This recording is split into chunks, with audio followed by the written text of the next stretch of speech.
So welcome back friends. आतापर्यंतच्या लेक्चर्समध्ये आपण lens as well as I defects and I defects वरती depend असणारे प्रॉब्लेम्स पण सॉल्व्ह केलेले आहेत. आता ह्या लेक्चरमध्ये म्हणजे इथपासून पुढे या लेक्चर पासून पुढे आपण सुरू करणार आहोत ऑप्टिकल इन्स्ट्रुमेंट. ओके, आता ऑप्टिकल इन्स्ट्रुमेंट स्टडी करण्याच्या अगोदर एक छोटीशी कन्सेप्ट आहे बघा. कोणती कन्सेप्ट आहे तर व्हिज्युअल अँगल. व्हिज्युअल अँगल बघा, हा जो व्हिज्युअल अँगल आहे तो म्हणजे काय आहे बघा. त्याच्या अगोदर मी एक डोळा ड्रॉ करतो बघा. व्हिज्युअल अँगल स्टडी करण्याच्या अगोदर हा समजा मी एक डोळा ड्रॉ केला. ओके, आणि ही आय लेन्स आहे. ओके, आणि हा प्रिन्सिपल ऍक्सिस आहे. आणि ह्या प्रिन्सिपल ऍक्सिस वरती समजा मी इथं एक ऑब्जेक्ट पकडला असा. ठीक आहे. ओके, ह्या ऑब्जेक्टची हाईट आहे समजा h.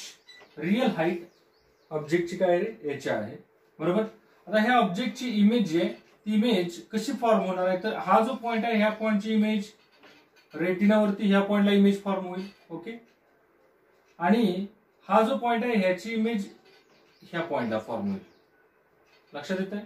म्हणजे एवढ्या भागामध्ये काय होणार आहे रे, इमेज फॉर्म होणार आहे. ऑब्जेक्ट तो दिसतोय. बरोबर. आता हाच ऑब्जेक्ट समजा मी इथं आणला. ओके, हा बघा जेव्हा ऑब्जेक्ट O1 पॉइंटला होता तेव्हा अँगल बघा किती होता. त्याच्यानंतर ऑब्जेक्ट O2 पॉइंटला आणला. आता ह्या ऑब्जेक्टने डोळ्याच्या इथं अँगल जो केलाय तो किती आहे बघा. आणि समजा ऑब्जेक्ट मी O3 पॉइंटला आणला. ह्या ऑब्जेक्टने डोळ्याच्या इथं केलेला अँगल आहे. तुमच्या काय गोष्ट लक्षात येते मला सांगा. परत एकदा बघा. समजा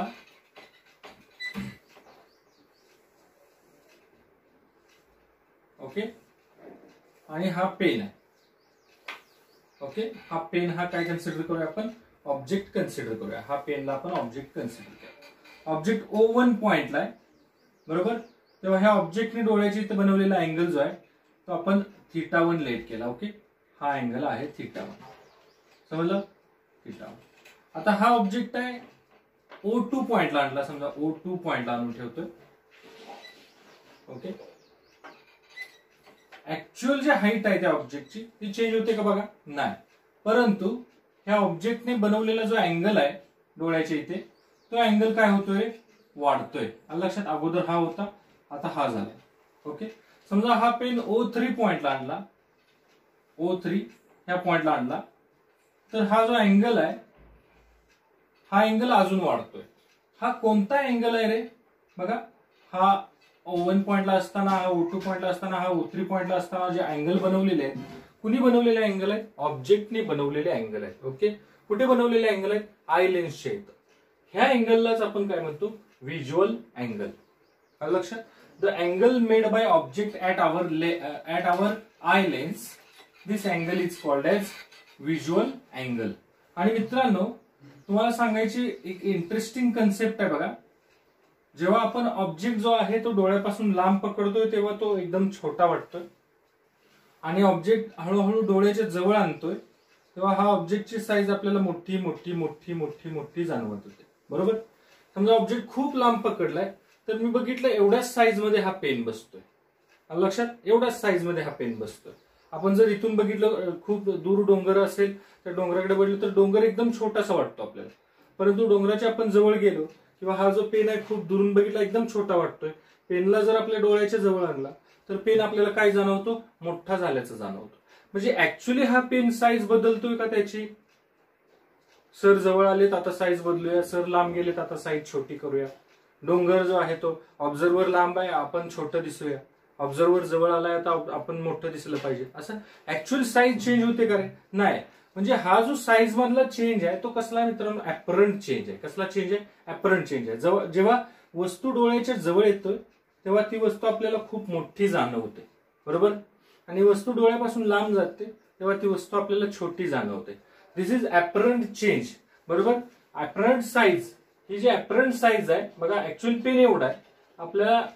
ओके, हाच पेन जवळ आला हा अँगल वाढला, हा पेन अजून जवळ आणला हा अँगल वाढला. आलं लक्षात. बघा पेनची साईज जर बघितली तुम्ही, हाईट जी आहे ऍक्च्युअल हाईट आहे ती तेवढीच आहे. परंतु आपल्याला पेन जसा जवळ आणू, हा समजा मी इकडं, हा माझा डोळा आहे, इथे पेन आहे, मला पेन बघा केवढा जाणवतोय, अजून मी जवळ आणला अजून पेन मोठा दिसायला लागला, अजून जवळ आणला अजून मोठा दिसायला लागला. म्हणजे पेन हळूहळू माझ्या डोळ्याच्या जवळ येईल तसा मला त्याची साईज जी आहे ती मॅग्निफाय म्हणजेच मोठी झालेली जाणवते, ऍपियर होते. ऍक्च्युअली झालेली आहे का साईज? नाही. बरं हे कशामुळे होतं? तर हा जो अँगल आहे, जेव्हा ऑब्जेक्ट O1 पोझिशनला होता तेव्हा अँगल छोटा होता, O2 पोझिशनला आणला तेव्हा अँगल थोडासा वाढला, O3 पोझिशनला आणला अँगल अजून वाढला. म्हणजेच आपल्याला जे एखाद्या ऑब्जेक्टची साईज आहे किंवा हाईट आहे, ही अपरंट हाईट, जी जाणवणारी हाईट आहे, ही कशावरती डिपेंड आहे मित्रांनो? त्या ऑब्जेक्टने आपल्या डोळ्याशी इथे केलेल्या अँगलवरती, आणि त्या अँगलला आपण काय म्हणतो? Visual angle. समजतंय? जेव्हा ऑब्जेक्ट खूप लांब असेल, आपण लेट करूया इन्फिनिटीवरती ऑब्जेक्ट आहे, तेव्हा जो अँगल बनवणार आहे तो ऑब्जेक्ट आपल्या डोळ्याच्या इथे तो एकदम छोटा बनवणार आहे. आणि जर ऑब्जेक्ट खूप जवळ असेल, समजा आपण लेट करूया डिस्टन्स ऑफ डिस्टिंक्ट व्हिजन वरती ऑब्जेक्ट आणला, 25 सेंटीमीटर वरती जर डोळ्यापासून आणला, तर जेव्हा ह्या ऑब्जेक्टने बनवलेला अँगल असतो तो मॅक्सिमम अँगल असतो. लक्षात? म्हणजेच size of apparent size of object depends on, बघा, apparent size of object depends on visual angle. कुठल्या अँगल वरती? Visual angle. लक्षात येते आता अँगल म्हणजे काय, व्हिज्युअल अँगल म्हणजे काय लक्षात आलंय? एखाद्या ऑब्जेक्टने आपल्या डोळ्याच्या इथे बनवलेला अँगल म्हणजे त्याला काय म्हणायचं? Visual angle. आणि हा जो ऑब्जेक्ट आहे, हा ऑब्जेक्ट वेगवेगळ्या पोझिशनला असताना आपल्या डोळ्याच्या इथे वेगवेगळा अँगल बनवतो. ओके. जसा ऑब्जेक्ट खूप लांब असेल तर एकदम छोटा अँगल होतो. समजा एक एक्झाम्पल म्हणून तुम्हाला दाखवलं, ही समजा आय लेन्स आहे आणि हा ऑब्जेक्ट आहे. ओके. एकदम हा असा जर बघितला आपण एकदम छोटा अँगल दिसतोय, आणि तोच तेवढाच ऑब्जेक्ट जर आपण इथं आणून ठेवला तर बघा अँगल वाढला. आलं लक्षात? म्हणजे ऍक्च्युअली जर सेम हाईट असेल ऑब्जेक्टची, ऍक्च्युअली ऑब्जेक्टची हाईट चेंज होणार नाही, परंतु ऍपरंट चेंज जो आहे तो कशामुळे होतो? अँगलमुळे. आणि त्या अँगलच आपण काय म्हणतो? Visual angle. Apparent size of object depend on visual angle at our eyes. Okay. लक्षात आलं? बरं, आता मला सांगा, हा जो व्हिज्युअल अँगल आहे तो अँगल कमी कधी असणार? अगदी बरोबर, जेव्हा ऑब्जेक्ट लांब असेल तेव्हा हा त्या ऑब्जेक्टने आपल्या डोळ्याशी इथं बनवलेला अँगल जो आहे तो एकदम छोटा असणार आहे. बरोबर. व्हिज्युअल अँगल स्मॉल असणार आहे आणि आपल्याला तो ऑब्जेक्ट जो आहे तो कसा जाणवणार? एकदम स्मॉल जाणवणार. ओके. आणि जेव्हा ऑब्जेक्ट आपल्या डोळ्याच्या जवळ येतोय, तेव्हा हा जो व्हिज्युअल अँगल आहे तो कसा असणार? मॅक्सिमम असणार आहे. मग कमीत कमी अँगल कुठे असतो बघा? At infinity. Wien object at infinity, Wien object at infinity, the visual angle is very small, and object appears small. Okay. जेव्हा आपण इन्फायनाइट डिस्टन्स वरती, म्हणजे इमॅजिन करूया की खूप लांबचा डोंगरकडे आपण बघतो, खूप लांबच्या डोंगराकडे बघतोय आपण, तर तो जो डोंगर आहे तो इतका छोटा वाटतो. किंवा समजा आकाशातून चाललेल्या विमानाकडे आपण बघतोय, ते विमान इतकं छोटं असतं की आपण 2 बोटांच्या मध्ये ते आपण बघितलं तर बसतं. ऍक्च्युअली बसेल का ते विमान 2 बोटांच्या मध्ये? नाही बसणार. बरोबर. परंतु इतकं छोटं का जाणवतं? का तर ते कुठे आहे सांगा? इन्फायनाइट डिस्टन्स वरती, आपल्यापासून खूप लांबच्या डिस्टन्स वरती, आणि त्याच्यामुळे व्हिज्युअल अँगल कसा आहे? Very small. म्हणून आपल्याला ते कसं जाणवतंय? व्हेरी स्मॉल ऍपियर होत असतं. ओके. बघा, मग जेव्हा ऑब्जेक्ट इन्फायनाइट डिस्टन्स वरती असेल तेव्हा व्हिज्युअल अँगल व्हेरी स्मॉल असेल आणि ऑब्जेक्ट सुद्धा स्मॉल असेल, आणि आपला जो डोळा आहे तो कसा असेल? आय इज कसा असेल रे? रिलॅक्स्ड असेल. ओके. डोळ्यावरती कुठलाही आपल्याला स्ट्रेन किंवा स्ट्रेस द्यायची गरज पडणार नाही त्या ऑब्जेक्टकडे बघण्यासाठी. परंतु जेव्हा object distance of distinct vision वरती येईल, वेन ऑब्जेक्ट ऍट DDV वरती येईल, डिस्टन्स ऑफ डिस्टिंक्ट व्हिजन, मी सांगितलं तुम्हाला नॉर्मल आय साठी किती डिस्टन्स असतं? हे 25 सेंटीमीटर असतं. ओके. जेव्हा object distance of distinct vision वरती येईल तेव्हा देन व्हिज्युअल अँगल कसा असतो? व्हिज्युअल अँगल इज मॅक्सिमम असतो, अँड ऑब्जेक्ट अपियर्स लार्ज. कसा रे? आपल्याला कसा ऑब्जेक्ट अपियर होईल? लार्ज. म्हणजे हा पेन खूप लांब नेला की एकदम छोटा होईल, परंतु डोळ्याच्या डिस्टन्स ऑफ डिस्टिंक्ट व्हिजन वरती आणला की मला मोठा जाणवेल. बरोबर. ऑब्जेक्ट अपियर्स लार्ज, परंतु तिथं कसा रे? आय कसं होईल, बिकम्स स्ट्रेन्ड. बरोबर, डोळ्यावरती काय येईल, ताण येऊ शकते. I becomes strained. ओके, या कंडिशन्स लक्षात आल्या. व्हिज्युअल अँगल म्हणजे काय सांगा, व्हिज्युअल अँगल म्हणजे angle made by object, angle by object at I. Okay, डोळ्याच्या इथे ऑब्जेक्टने बनवलेला जो अँगल आहे त्याला आपण काय म्हणणार आहे, व्हिज्युअल अँगल म्हणणार आहे. आणि त्याच व्हिज्युअल अँगल वरती ऑब्जेक्टची अपरंट साईज डिपेंड असते. ओके, मग आता मला एक गोष्ट सांगा, समजा हा आपला डोळा आहे. ओके, ही आय लेन्स आहे आणि हा समजा ऑब्जेक्ट आहे. आता अँगल समजा 30 डिग्री आहे. ओके, समजतंय. ह्या ऑब्जेक्टने जो बनवलाय, ऑब्जेक्ट काय सांगा, ए बी. आपण ह्या ऑब्जेक्टला लेट केला, ऑब्जेक्ट कोणता आहे, ए बी आहे. ओके, ह्या ऑब्जेक्टने ह्या डोळ्याच्या इथे बनवलेला अँगल किती आहे, 30 डिग्री आहे. ओके, समजा ऑब्जेक्ट आपण कुठं पकडलाय, डिस्टन्स ऑफ डिस्टिंक्ट व्हिजन वरती पकडलेला आहे. चालेल, तेव्हा ऑब्जेक्टने किती बनवलंय अँगल, आपल्या डोळ्याच्या इथे 30 डिग्री बनवलेला आहे. परंतु मला आता एकदम म्हणजे असं 30 डिग्री जरी असेल तरी मला अजून त्याची साईज मोठी करून बघायची आहे. ऑब्जेक्टची आता साईज बघा किती सांगा, ए बी ही साईज आहे. बरोबर, हाईट ऑफ ऑब्जेक्ट किती आहे, ए बी. ओके, ते आता कसे आहे, मी विदाउट एनी लेन्स आपण काय करतो, फक्त नेकेड आयने म्हणजेच कुठल्याही लेन्स न वापरता फक्त डोळ्याने ह्या ऑब्जेक्टकडे बघतो. किती हाईट जाणवते आपल्याला, ए बी जाणवते. ओके, मला त्याच्याही पेक्षा मोठं करून त्या ऑब्जेक्टला बघायचं आहे. मग तुम्ही म्हणाल सर अजून जवळ घ्या. हा, अजून जवळ घेतला तर आपल्याला माहिती आहे डिस्टन्स ऑफ डिस्टिंक्ट व्हिजन पेक्षा अजून जवळ घेतला तर मात्र काय होईल, तो ऑब्जेक्ट क्लिअरली दिसणार नाही, ऍज वेल एज डोळा पण कसा होईल रे, मोर स्ट्रेन्ड होईल. मग काय करायचं आहे, तर ह्या ऑब्जेक्टची साईज मला वाढवायची. ऑब्जेक्टची साईज कशी वाढवायची, ऑब्जेक्ट न जवळ घेता.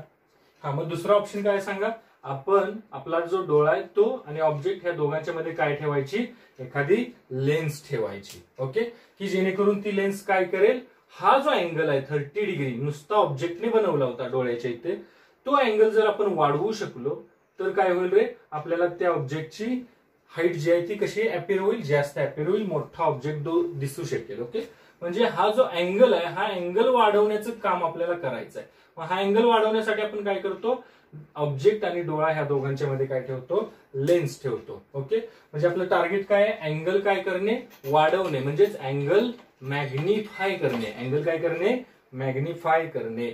आणि अँगल मॅग्निफाय करण्यासाठी बघा, अँगल काय करण्यासाठी, मॅग्निफाय करण्यासाठी जे इन्स्ट्रुमेंट वापरतात फिजिक्स मध्ये, त्या सगळ्या इन्स्ट्रुमेंटला ऑप्टिकल इन्स्ट्रुमेंट्स असं म्हणतात. काय म्हणतात, ऑप्टिकल इन्स्ट्रुमेंट्स असं म्हणतात. ऑप्टिकल इन्स्ट्रुमेंट्स असं म्हणतात. लक्षात, ऑप्टिकल इन्स्ट्रुमेंट म्हणजे काय सांगा, फिजिक्स मध्ये अँगल मॅग्निफाय करण्यासाठी किंवा लाईटचा स्टडी करण्यासाठी, ऑब्जेक्ट्स आपल्याला ऑब्झर्व्ह करण्यासाठी जे जे इन्स्ट्रुमेंट फिजिक्स मध्ये यूज केले जातात त्याला ऑप्टिकल इन्स्ट्रुमेंट असं म्हणायचं. ओके, ठीक आहे. ऑप्टिकल इन्स्ट्रुमेंट बऱ्याच टाईपचे आहेत, परंतु बेसिकली ऑप्टिकल इन्स्ट्रुमेंट दोन टाईपचे आपल्याला स्टडी करावे लागतात. एक आहे मायक्रोस्कोप, बघा, एक आहे मायक्रोस्कोप, नाव तुम्ही ऐकलंच असेल, आणि दुसरा आहे टेलिस्कोप.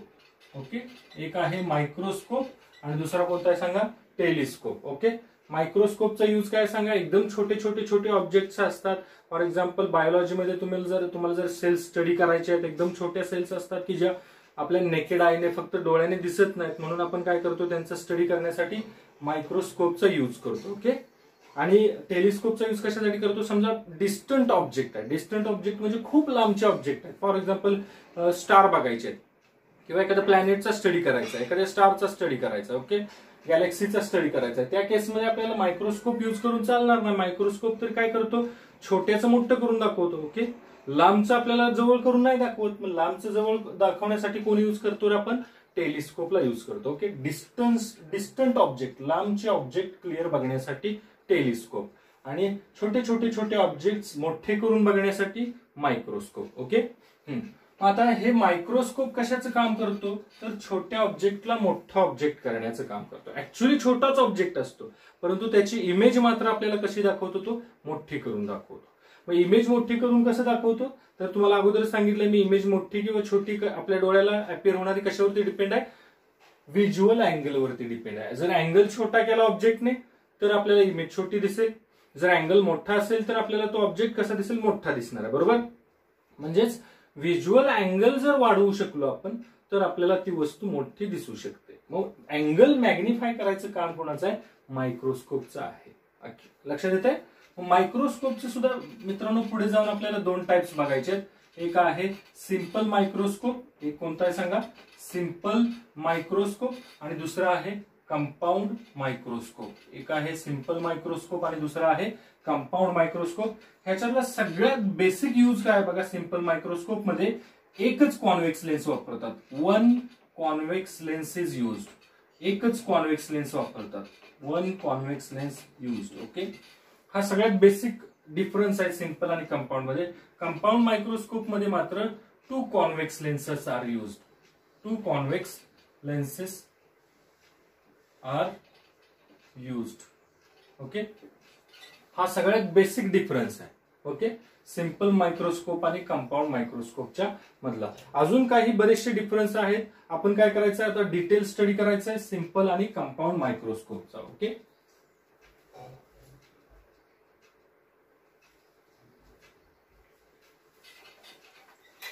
समजतंय का? बघा आतापर्यंत आपण कोणकोणते पॉईंट बघितलेले आहेत. एक बघितला व्हिज्युअल अँगल. त्याच्यानंतर व्हिज्युअल अँगल आपल्याला ठरवतो की आपल्याला ऑब्जेक्टची साईज जी आहे अपरंट साईज ती छोटी असेल का मोठी असेल. ओके, अँगल मोठा आपल्याला अपरंट साईज कशी जास्त जाणवेल, अँगल छोटा असेल तर अपरंट साईज कमी जाणवेल. ओके, ठीक आहे. अँगल मॅग्निफाय करण्यासाठी आपण इन्स्ट्रुमेंट वापरतो, ऑप्टिकल इन्स्ट्रुमेंट्स बरोबर. मायक्रोस्कोपचे दोन टाइप्स आहेत, सिंपल मायक्रोस्कोप आणि कंपाऊंड मायक्रोस्कोप. आता डिटेल स्टडी करायचं आपल्याला सिंपल मायक्रोस्कोपचा. ओके, बघा सिंपल मायक्रोस्कोप. या सिंपल मायक्रोस्कोपचं मोठं करून दाखवण्यात. आता मायक्रोस्कोप तुमच्या लक्षात आला, मायक्रोस्कोप म्हणजे काय रे, अँगल मॅग्निफायर बरोबर. त्याला आपण काय म्हणतो, अँगल मॅग्निफायर. म्हणजे छोटी वस्तू मोठी करून दाखवण्याचं काम करतात मायक्रोस्कोप. मग छोटी वस्तू मोठी करून दाखवण्याची जी ताकद आहे ही सिंपल मायक्रोस्कोप मध्ये किती असते आणि कंपाऊंड मायक्रोस्कोप मध्ये किती असते हे आपल्याला बघायचं आहे. आणि ही जी मोठं करून दाखवण्याची ताकद ह्यालाच आपण म्हणतो मॅग्निफाईंग पॉवर. मॅग्निफाईंग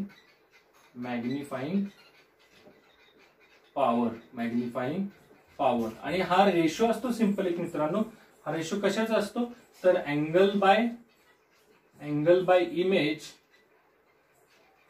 ओके, आणि angle by object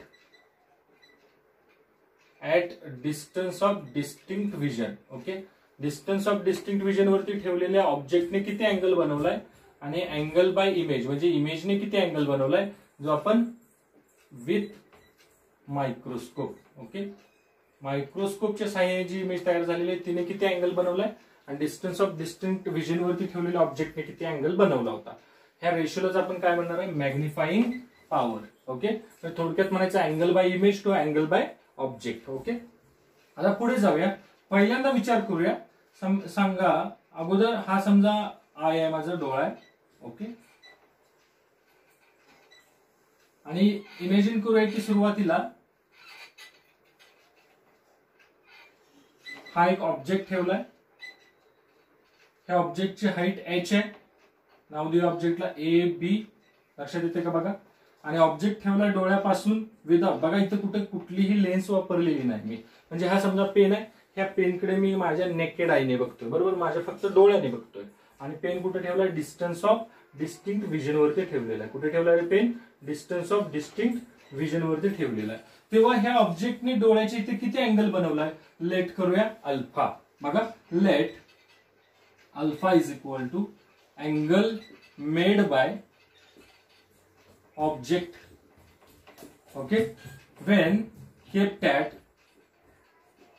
at distance of distinct vision. Okay, जेव्हा त्या ऑब्जेक्टला कुठे ठेवला होता आपण, डिस्टन्स ऑफ डिस्टिंक्ट विजन वरती ठेवला होता, तेव्हा त्या ऑब्जेक्टने किती बनवला रे अँगल, अल्फा एवढा अँगल बनवलेला आहे. ओके, मग आता ह्याच्याकडे बघून तुम्ही सांगायचंय tan alpha is equal to, जर अँगल बघा अँगल इतके छोटे आहेत, हे ऑब्जेक्ट जर छोटा असेल तर हा जो अँगल आहे तो सुद्धा कसा असेल, स्मॉल असेल. आपण लेट करूया फॉर स्मॉल अँगल.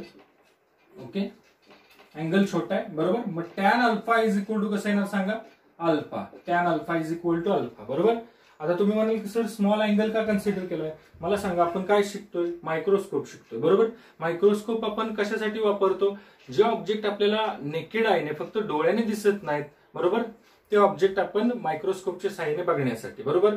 आता इतके छोटे ऑब्जेक्ट असतील तर हे ऑब्जेक्ट आपल्या डोळ्याचे ते अँगल सुद्धा कसे करणार, ते एकदम स्मॉल बनवणार आहे. म्हणून आपण अँगल कसे घेतोय, small. For small angle tan alpha is equal to alpha is equal to काय सांगा, अपोजिट साइड. अल्फाच्या अपोजिट साइड करणार आहे एच अपॉन ऍडजस्टंट साइड करणार आहे सांगा डी बरोबर. ह्याला आपण लेट केलं फर्स्ट इक्वेशन. चालेल, काय डाऊट आहे का बघा. आता काय करायचंय, तर हा जो ऑब्जेक्टची ही एच एवढी हाईट मला जाणवते बरोबर.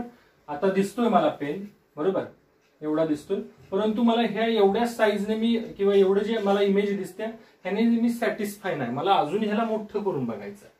ह्याला काय करायचं, अजून मोठं करून बघायचं आहे. मग आता काय करणार, नुसत्या डोळ्याने तर मला ऑब्जेक्ट एवढाच दिसतोय बरोबर, परंतु अजून मोठं करून बघायचंय म्हटल्यानंतर आपल्याला डोळ्याच्या आणि ह्या ऑब्जेक्टच्या मध्ये काय ठेवावे लागेल रे, मायक्रोस्कोपिक लेन्स ठेवावी लागेल बरोबर. मग आता सिंपल मायक्रोस्कोप मध्ये काय करतात बघा, ह्या ऑब्जेक्ट आणि डोळा ह्या दोघांच्या मध्ये एक सिंपल कॉन्व्हेक्स लेन्स ठेवतात बघा. समजा इथे ड्रॉ करतो, समजा ही एक कॉन्व्हेक्स लेन्स आहे आणि हा असा प्रिन्सिपल ऍक्सिस आहे ओके. हा फोकस आहे तिचा,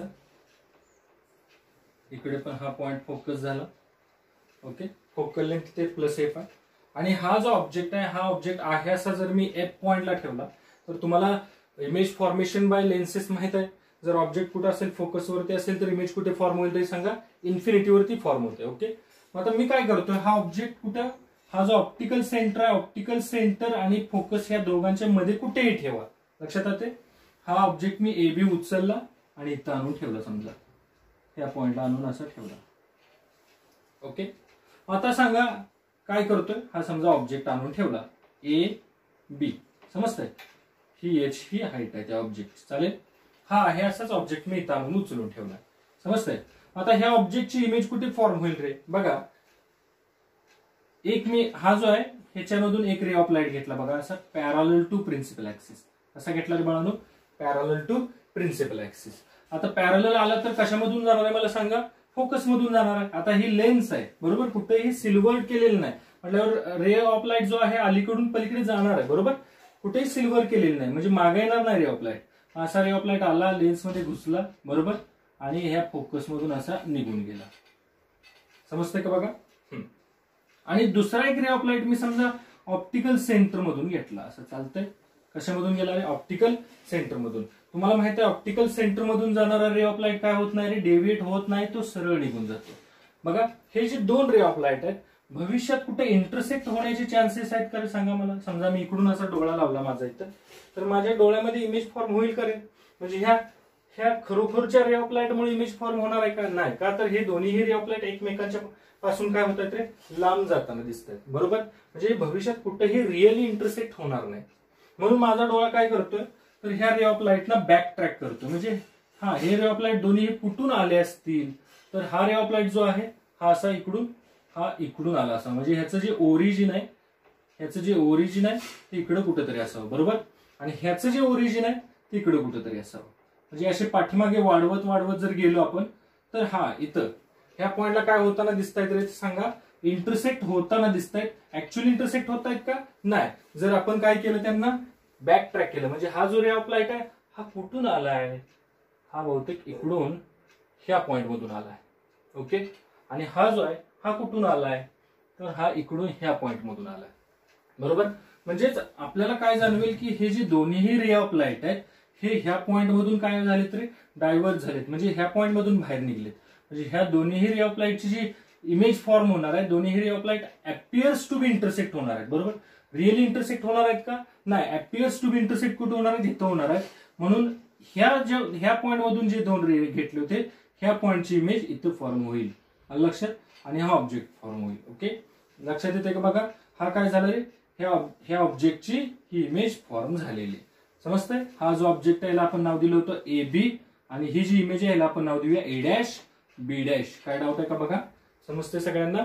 हा मग आता मला सांगा, हा जो इमेज आहे ह्या इमेजने इथं अँगल जो बनवलाय ह्या अँगलला आपण काय लेट करूया, हा जो आहे अल्फा हा अँगल कुणी बनवलाय, ऑब्जेक्टने बनवला होता. जो ऑब्जेक्ट कुठे ठेवला होता, डिस्टन्स ऑफ डिस्टिंक्ट व्हिजन वरती ठेवला होता. ओके, आता ही जी इमेज आहे, ह्या इमेजने जो अँगल बनवला ह्या लेन्सच्या इथे, तो आपण काय लेट करूया, बीटा लेट करूया. ओके, चला इथं लिहून ठेवूया. Let beta is equal to angle made by image formed by, जी इमेज कोणी फॉर्म केलेली आहे कॉन्व्हेक्स लेन्सने किंवा मायक्रोस्कोपने, formed by simple microscope. Simple मायक्रोस्कोपने जी इमेज तयार केलेली आहे, बरोबर, कोणतरी ए डॅश बी डॅश, ह्या इमेजने जो अँगल बनवलाय तो किती आहे सांगा, बीटा आहे. काय डाऊट आहे का बघा. ठीक आहे, मला सांगा हा ऑप्टिकल सेंटर आहे, बरोबर, ह्या लेन्स पासून किती डिस्टन्स वरती ऑब्जेक्ट ठेवला होता. ऑब्जेक्ट कोण आहे, ए बी, आणि इमेज कोण आहे, ए डॅश बी डॅश. इथं लिहून ठेवूया. ए बी हा कोण आहे बाळांनो, ऑब्जेक्ट आहे. ओके, आणि A dash B dash is equal to काय झाली रे, इमेज झाली. ओके, मग आता ह्याच्याकडे बघून मला सांगा ह्या लेन्स पासून किती डिस्टन्स वरती हा ए बी होता. आपण लेट करूया यू. यू मग काय होणार सांगा, यू ला म्हणणार ऑब्जेक्ट डिस्टन्स. काय सांगणार, object distance, object distance. Okay, समजतंय. मग आता ह्या ट्रायंगल मध्ये बघा ए बी आणि ओ, बघा ए बी आणि हा ओ आहे. ह्या ट्रायंगल मध्ये बघून मला सांगा tan beta, therefore tan beta is equal to काय येणार, बीटा येणार आहे स्मॉल अँगल अप्रॉक्सिमेशन नुसार. Tan beta is equal to beta. बीटाच्या समोरची बाजू काय सांगा, एच, बरोबर, ए बी एच अपॉन बीटाच्या ऍडजस्टंट साइड आहे काय, यू, बरोबर आहे का. बघा कोणता ट्रायंगल बघतोय आपण, ए बी ओ. ट्रायंगल कोणता कन्सिडर केलाय, triangle in triangle A B O. Okay, ठीक आहे. ए बी ओ मध्ये आपण काय केलंय, tan beta is equal to beta is equal to बीटाच्या समोरची कोण आहे, एच अपॉन बीटाच्या ऍडजस्टंट कोण आहे, U, H upon U. This is the second equation. This is second equation. Okay, बघा मग अल्फाची व्हॅल्यू मिळाली, बीटाची व्हॅल्यू मिळाली. बीटा हा कुणी केलाय अँगल सांगा, इमेजने बनवलेला अँगल आहे, बरोबर, आणि हा अल्फा जो आहे तो कुणी बनवलेला आहे, ऑब्जेक्टने बनवलेला आहे. मग मॅग्निफाईंग पॉवर जो आहे, मॅग्निफाईंग पॉवर कोणाची, सिंपल मायक्रोस्कोपची, simple microscope. Okay, magnifying power of simple microscope is equal to काय लिहिणार सांगा, angle by image with microscope. काय सांगा, बीटा. ओके, मायक्रोस्कोपने बनवलेला आहे, म्हणजे थोडक्यात लेन्सने बनवलेलं जी इमेज आहे त्या इमेजने किती अँगल बनवलाय रे, हा बघा ही इमेज आहे आणि ह्या इमेजने बनवलेला हा बीटा अँगल आहे. ओके, मग beta upon angle by object at distance of distinct vision, म्हणजे जेव्हा object distance of distinct vision वरती होता तेव्हा किती अँगल बनवला होता, अल्फा. ओके, बीटाची व्हॅल्यू काय रे, एच अपॉन यू अपॉन अल्फाची व्हॅल्यू काय, H upon D, H upon D. उलटून मल्टिप्लिकेशन केलं, हे एच एच कॅन्सल झाले, मग काय ना सांगा, डी अपॉन यू. ओके, हे परत एकदा बघा उलटून मल्टिप्लिकेशन कसं करतोय ते, काय ना सांगा, एच अपॉन यू इंटू हे उलटून मल्टिप्लिकेशन डी अपॉन एच, बरोबर. ह्या एच बरोबर एच काय होईल रे, कॅन्सल होईल. मला ह्याला काय सांगा, डी अपॉन यू. हे काय झाले रे, magnifying power of simple microscope, magnifying power of simple microscope. Okay, काय डाऊट आहे का बघा, magnifying power of simple microscope is equal to किती सांगा, डी अपॉन यू आहे. ओके, आता ह्याच्या पुढे बघा, लक्षात ठेवा सिंपल मायक्रोस्कोप मध्ये किती लेन्स वापरतात, एकच लेन्स वापरलेले आहे. ओके, सिंपल मायक्रोस्कोप मध्ये इमेज कसली फॉर्म होते सांगा बरं. की बघा हा ऑब्जेक्ट आहे, बरोबर, ऑब्जेक्ट प्रिन्सिपल ऍक्सिसच्या वर आहे आणि इमेज पण प्रिन्सिपल ऍक्सिसच्या वर झालेली आहे. ज्या साईडला ऑब्जेक्ट आहे त्याच साईडला इमेज फॉर्म झालेली आहे. मला सांगा, हे जर दोन्हीही रेज खरोखर इंटरसेक्ट झाले असते तर रिअल इमेज झाली असते. ही इमेज कसली आहे, व्हर्च्युअल इमेज. बघा image by simple microscope is equal to कसली येणार सांगा, व्हर्च्युअल इमेज. कसली येणार आहे, virtual. As well as principal ऍक्सिसच्या वर कोण आहे, ऑब्जेक्ट, म्हणून प्रिन्सिपल ऍक्सिसच्या वरच इमेज आहे म्हटल्यावर कसली येणार, इरेक्ट येणार. कसली येणार सांगा, इरेक्ट येणार आहे. समजलं. बर, आता हे जे मॅग्निफिकेशन आहे, मॅग्निफाईंग पॉवर जी आहे ती प्लस का आलेली आहे सांगा, का तर इमेज कसले व्हर्च्युअल आणि इरेक्ट आहे, बरोबर, म्हटल्यावर मॅग्निफिकेशन कसं येतं, प्लस येतं. ओके, जर हाईट ऑफ ऑब्जेक्ट मोजली आपण, हाईट ऑफ ऑब्जेक्ट काय येणार आहे, प्रिन्सिपल ऍक्सिसच्या वरच आली आणि हाईट ऑफ इमेज सुद्धा प्रिन्सिपल ऍक्सिसच्या वरच आहे म्हटल्यावर मॅग्निफिकेशन कसं येणार आहे, पॉझिटिव्ह येणार आहे. मॅग्निफाईंग पॉवर सुद्धा कशी येणार आहे, पॉझिटिव्ह येणार आहे. सिंपल मायक्रोस्कोपच्या केसमध्ये लक्षात ठेवायचं, मॅग्निफाईंग पॉवर कशी येते, पॉझिटिव्ह येत असते. ओके, आता ह्याच्या पुढे जाऊया. मॅग्निफाइंग पॉवर काय मिळाली? D/U. ओके, लक्षात ठेवा. आता ह्याच्या पुढे जाऊया, वेगवेगळ्या केसेस बघूया. 2 टाईपचे केसेस आहेत. केसेस एक बघा, जेव्हा ऑब्जेक्ट जो आहे किंवा इमेज जे आहे, when image is formed at infinity. जेव्हा इमेज कुठे फॉर्म होईल रे सांगा? इन्फिनिटी. जेव्हा इमेज कुठे फॉर्म होईल? इन्फिनिटी वरती फॉर्म होईल.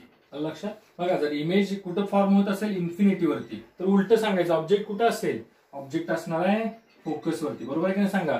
परत जर ऑब्जेक्ट फोकस वरती असेल तर इमेज कुठे फॉर्म होते? इन्फिनिटी वरती फॉर्म होते.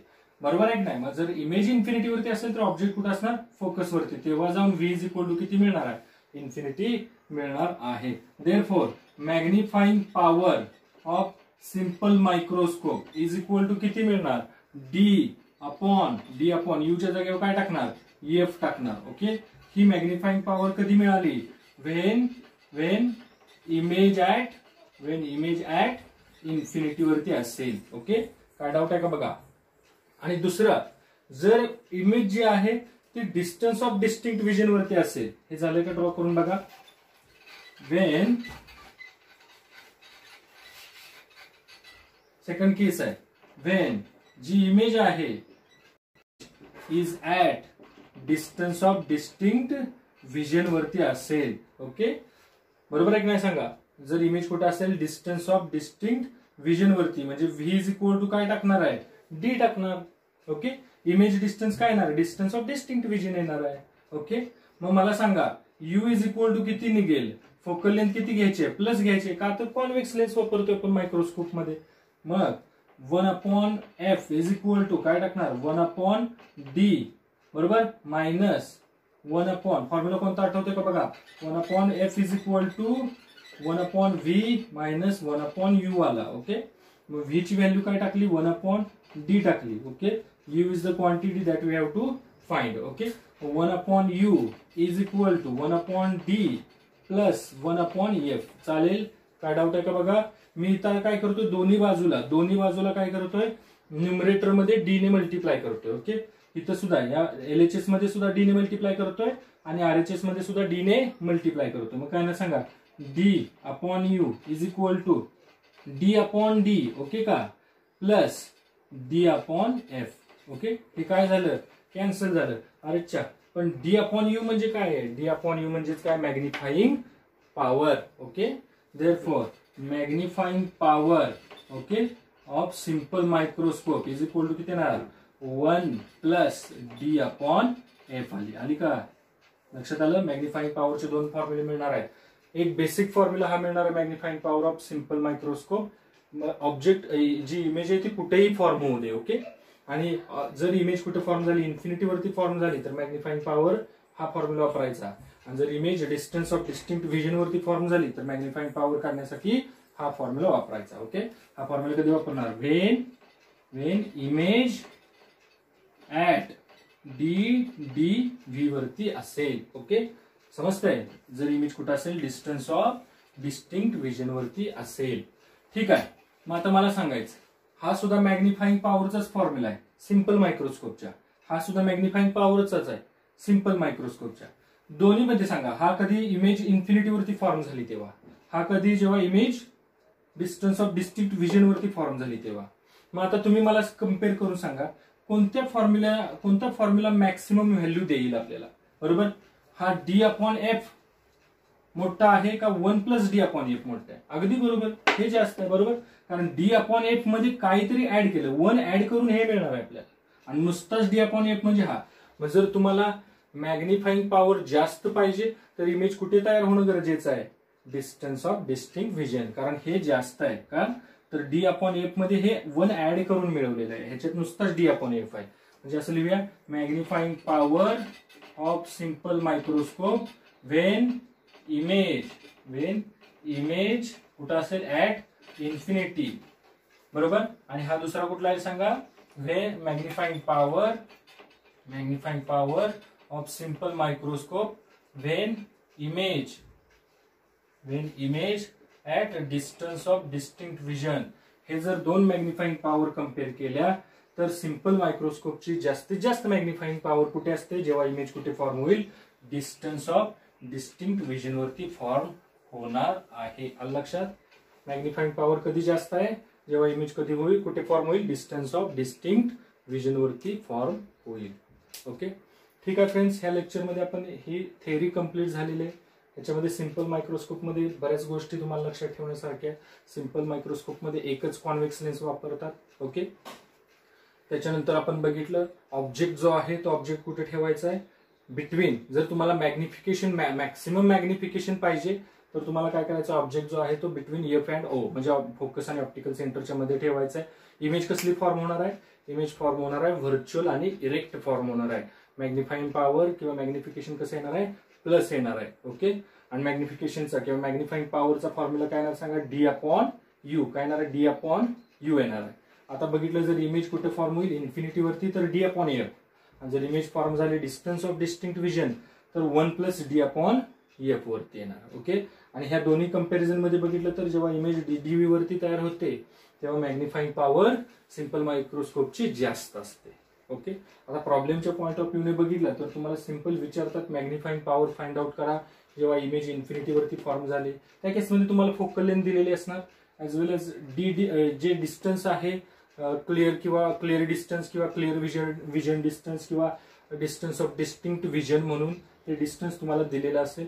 तुम्ही हे कॅल्क्युलेट करू शकता किंवा हे कॅल्क्युलेट तुम्ही करू शकता जसं विचारले त्या पद्धतीने. ओके, नेक्स्ट लेक्चरमध्ये आपल्याला बघायचं आहे ह्याच्यावरती डिपेंड असणारे प्रॉब्लेम्स. थँक्यू.